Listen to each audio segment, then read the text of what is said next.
Le Flash Info avec le centre de stockage de la Manche. C'est l'un des gros dossiers et cheval de bataille du président de région Hervé Morin, celui des trains intercités réunis hier en session plénière à Caen. Le conseil régional a adopté un programme de plus de 890 millions d'euros pour les nouveaux intercités en Normandie sur la période 2016-2023. Sont concernées les lignes Paris-Cherbourg et Le Havre-Paris. La SNCF qui doit maintenant indiquer en novembre si les nouveaux trains Omneo fabriqués par Bombardier dans le Nord sont compatibles avec ces lignes. Des promeneurs font une macabre découverte sur la plage de Saint-Rémy-des-Landes, juste au sud de Port-Bail. 2 corps sans vie gisaient sur le sable. C'était hier matin. Rapidement, le parquet de Coutances a ouvert une enquête. Pour l'instant, rien ne permet de privilégier la piste d'un acte criminel et une autopsie a été ordonnée. Les victimes qui ont pu être identifiées, il s'agit d'un couple de la région parisienne, tous deux âgés d'un peu plus de 70 ans.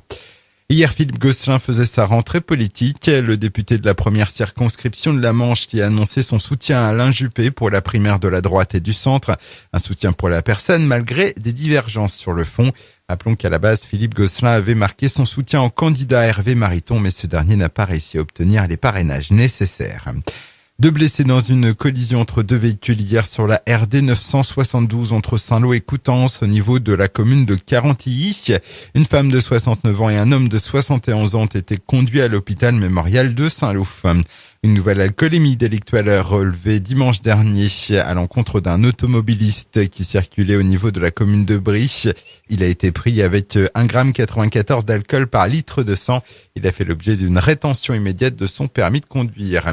Et puis on termine avec le bon bilan de Manchy Express en 2015. Les liaisons maritimes avec les îles anglo-normandes ont fait apparaître une augmentation de fréquentation, en particulier la ligne Granville-Saint-Hélier, plus 5%.